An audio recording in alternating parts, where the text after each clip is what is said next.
J'espère que vous allez bien ce matin. Aujourd'hui, nous allons traiter d'un sujet assez particulier, sujet qui nous a été donné par un de nos internautes, un sujet très intéressant, comment transformer un fichier à l'aide de Power Query. C'est vrai que depuis un bon bout de temps, on parle de transformation, on parle des outils et dans Excel un peu à faire des choses assez rapidement pour mettre en norme les données et pouvoir faire le traitement assez rapide. Aujourd'hui, nous allons voir un cas très spécifique de quelqu'un lorsqu'il voulait gérer ses données. En fait, il recevait ces données d'une certaine forme de structure et il voulait le mettre en norme pour pouvoir mieux faire ses tableaux croisés dynamiques. Donc, c'était un challenge pour lui à chaque fois de pouvoir transformer ce fichier-là.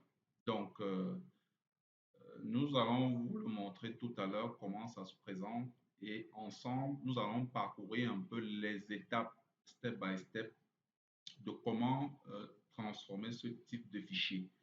Ça pourra certainement vous donner des idées pour vos challenges personnels. Donc, tout de suite, nous allons directement sur ma machine pour voir comment ça marche. OK, donc voici un peu comment sont structurées les données qui sont reçues par cette personne. Donc, globalement, nous avons à peu près de 33 colonnes. Voilà, 33 colonnes avec quittant du nom des clients, de la ville ID, le nom du client, le vendeur, voilà, le vendeur par ici, segment, la date. Et de ce côté, nous avons les catégories et les sous-catégories à chaque fois. Vous voyez un peu ici. Donc voilà comment le fichier lui parvient à chaque fois. Et son challenge, c'est de pouvoir avoir un élément comme celui-ci. Donc, nom jusqu'à les ventes ici, sachant que dans le fichier source ici, les ventes sont inclus dans le tableau à double entrée que vous voyez ici. Donc, il voudrait retranscrire ça exactement par cette table-ci, une table plus simple pour pouvoir mieux organiser ces tableaux croisés dynamiques et générer ces reportings. Donc, vous aurez certainement à chaque fois des fichiers qui ne vous viennent pas assez propres pour pouvoir faire cet ensemble de démarches qui est le reporting et vos dashboards. Donc, voici un cas palpable et nous allons très rapidement voir comment transformer ce type de fichier pour pouvoir atteindre l'objectif qui est le sien dans la feuille Data Transform ici. Donc, très rapidement, nous allons nous créer un autre classeur Excel. Ceci pourquoi? Pour pouvoir renvoyer, appeler la source de données ici à l'intérieur pour ne pas courir le risque de gonfler le fichier source qui nous arrive comme ceci. Voilà. Ici, arrivons ici, en créant notre feuille, nous allons l'enregistrer dans notre machine. Voilà. Pour ne pas perdre nos données à chaque fois qu'on travaille, pensez-y. Nous allons l'appeler fichier PQ. Voilà, fichier PQ. Vous pouvez l'appeler autrement. Je l'enregistre. D'accord. OK. Maintenant, nous allons aller dans l'onglet Données où le traitement Power Query se situe dans ce groupe-ci. Récupérer et transformer les données. Si vous avez une version 2013 et antérieure à cela, il serait important pour vous d'aller télécharger le complément Power Query. Mais pour ceux qui ont la version d'Excel 2016 et plus, n'ont plus besoin de faire ce petit manège-là puisque le complément est directement intégré à l'intérieur. Donc, vous avez dans un de nos tutoriels où on vous montre comment aller activer ce complément pour ceux qui ont la version 2013. Donc, ici, OK. Donc, nous allons aller chercher rapidement la source de données. Donc, notre source de données est dans un fichier qu'on a nommé Excel. Voilà. Nous allons aller rapidement là à partir d'un fichier, oui, et c'est dans téléchargement, ok, Excel, voilà. Excel, nous avons là, nous l'importons ici, voilà. Rapidement, il y a une interface qui va s'ouvrir pour pouvoir identifier exactement quel est l'élément. Donc, c'est dans Données. Dans chaque fois, je vais cliquer sur la feuille pour voir un peu l'intérieur de notre, de notre feuille. Voilà. Vous voyez bien, c'est effectivement cette feuille que j'ai besoin. Je vais cliquer sur transformer, voilà, ici. Dès que je clique sur transformer, vous allez voir rapidement l'interface Power Query va s'ouvrir pour me permettre de pouvoir commencer mes transformations selon l'objectif que je me suis fixé d'atteindre. OK. Donc, voilà un peu ce que cela me renvoie dans l'interface Power Query qui est le complément lié à la transformation d'Excel. Donc, voici un peu ce que j'aimerais avoir à la fin de ma transformation. Je reviens un peu ici. Je viens sur, bon, normalement, lorsque Power Query est ouvert, normalement, on doit le fermer avant de... Bon, vous avez déjà vu exactement ce que je recherche à faire comme transformation, l'objectif de notre tutoriel aujourd'hui. Donc, vous voyez, les choses sont un peu partout là, donc avec les informations que j'ai besoin à l'intérieur, et il me faudrait retranscrire de telle sorte que normalement j'ai mes en-têtes et à la fin j'aurai, au lieu d'une quarantaine de colonnes, ça doit me réduire ça pratiquement près de 7 colonnes par là. Donc, vous voyez, les deux premières lignes qui sont ici en haut ne me servent à rien, donc je vais les supprimer. En faisant quoi? En allant juste ici, supprimer, juste là, je déroule, je dis supprimer les lignes d'en haut. Voilà, dès que je supprime, et j'ai dit ce sont les deux premières lignes qui ne sont pas importantes pour moi. Je tape sur 2 et je valide sur OK. Voilà, mes informations remontent ici et sur cette ligne-ci, j'ai mes catégories et j'ai mes sous-catégories ici. Donc, mon objectif, c'est d'avoir une seule colonne avec les catégories à l'intérieur et une autre colonne avec les sous-catégories et une dernière colonne ici avec les valeurs, donc les ventes. Donc, tous ces éléments-ci doivent être inscrits dans une colonne ici. Donc, ici, vous voyez, j'ai catégorie, lors de la retranscription dans Power Query, ça a perdu le fil sur l'ensemble des colonnes sur lesquelles, vous voyez, ça a marqué seulement catégorie 1 ici, alors que ça devait naviguer jusqu'ici avant que catégorie 2 ne prenne. Comme dans Power Query, je ne peux pas faire un remplissage à gauche et à droite, je suis obligé de le retranscrire en colonne avant de faire cet exercice. Donc, il y a un élément qui va me permettre de faire cela. Je vais dans l'onglet transformer.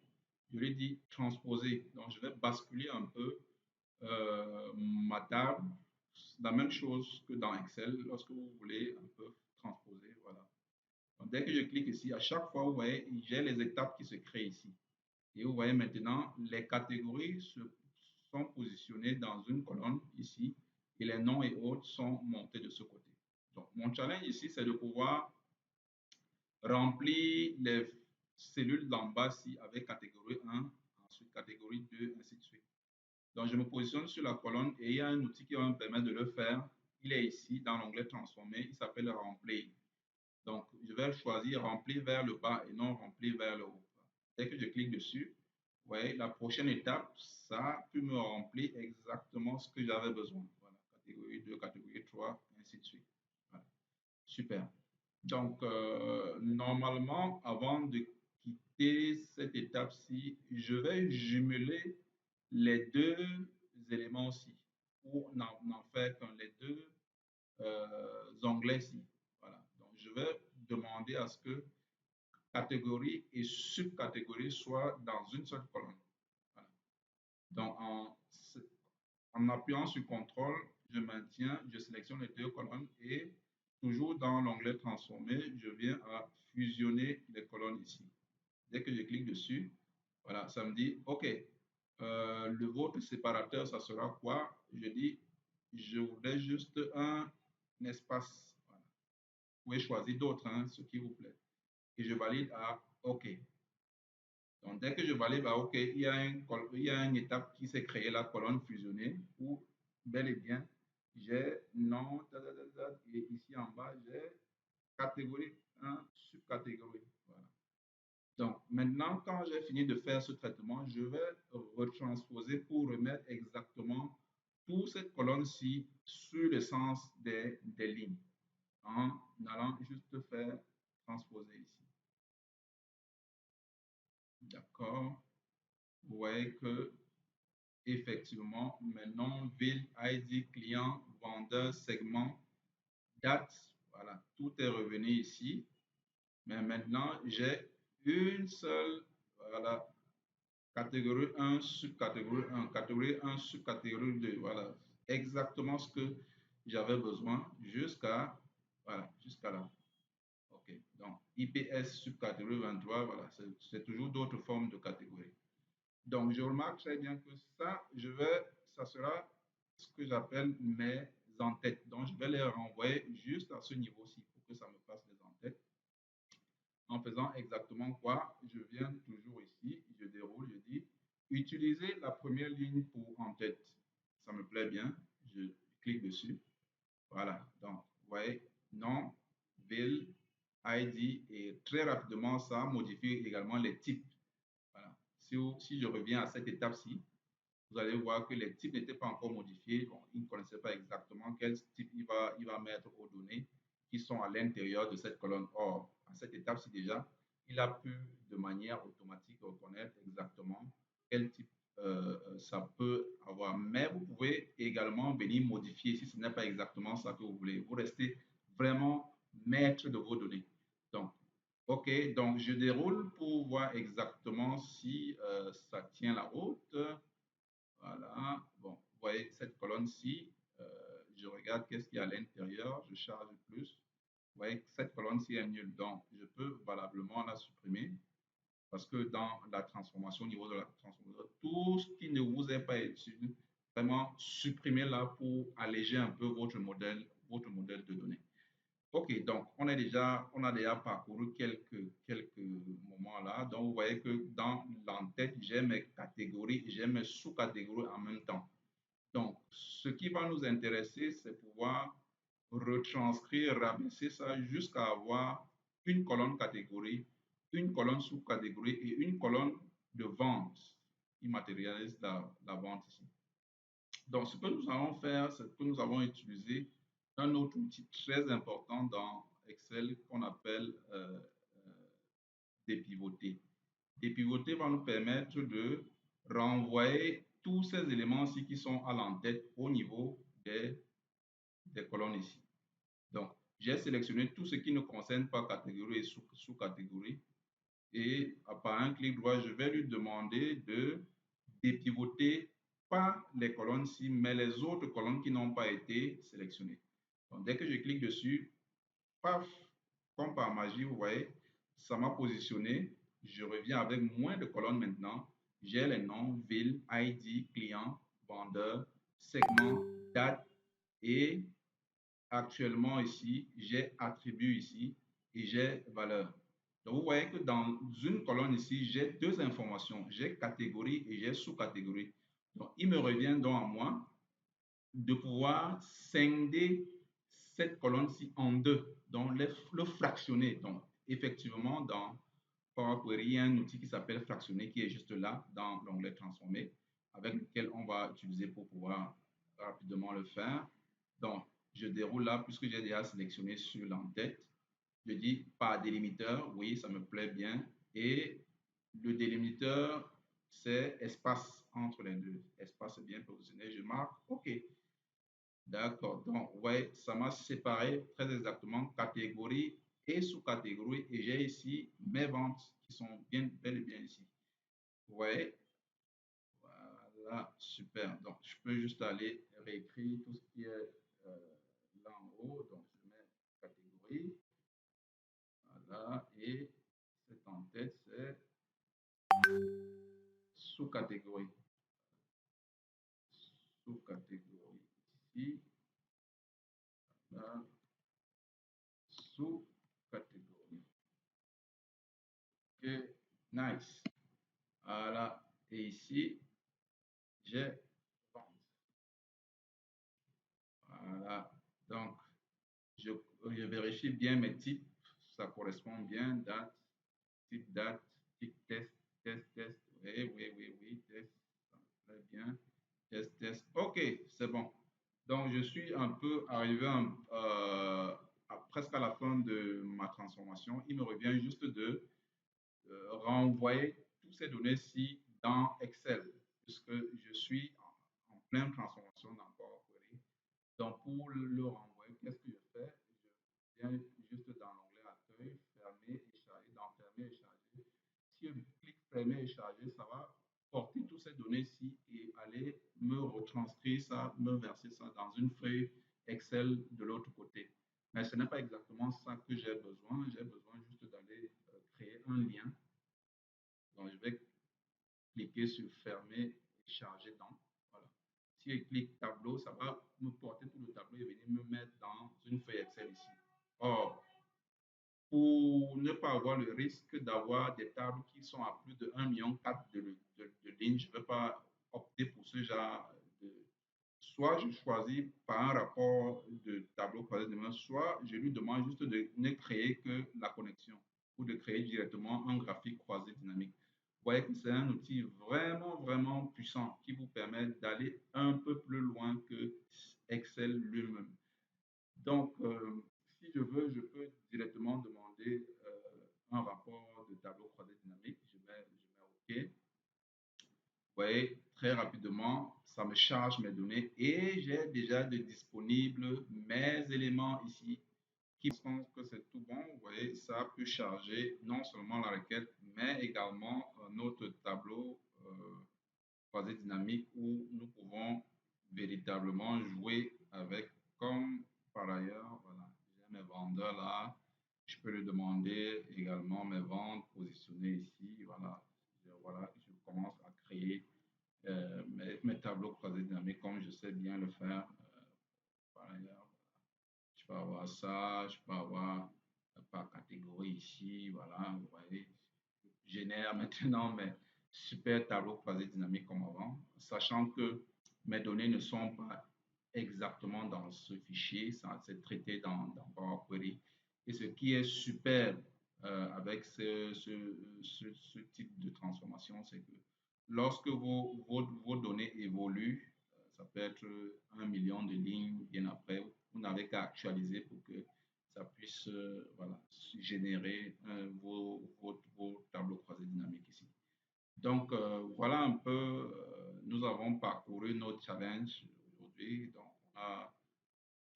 on est un peu quitté de notre objectif de départ qui était celui-ci.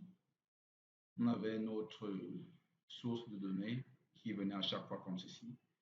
Et notre challenge, c'était de le transformer de cette manière-ci pour pouvoir générer à la fin nos tableaux croisés dynamiques de manière très très simple ici. Voilà. Donc, si ça a été intéressant pour vous, essayez également chez vous avec vos sources de données. Familiarisez-vous avec l'outil Power Query. Formez-vous également dessus parce que la gestion des grosses bases de données, si vous travaillez dans Excel, passera par là, ça ne vous ratera pas. Et également, le complément Pivot et autres. Donc, ce qu'on appelle les Power. Donc, formez-vous sur les Power. Donc, nous avons des catalogues de formation dessus. Si vous voulez vous entraîner ou bien être un aguerri des data par Excel de ce côté, n'hésitez pas à nous contacter. Et également, mettez-nous à chaque fois un pouce pour nous permettre de vous développer des contenus comme ceci. Donc, sur ce, nous ne pouvons que vous souhaiter bonne soirée, bon week-end et excellemment vote. Bye bye.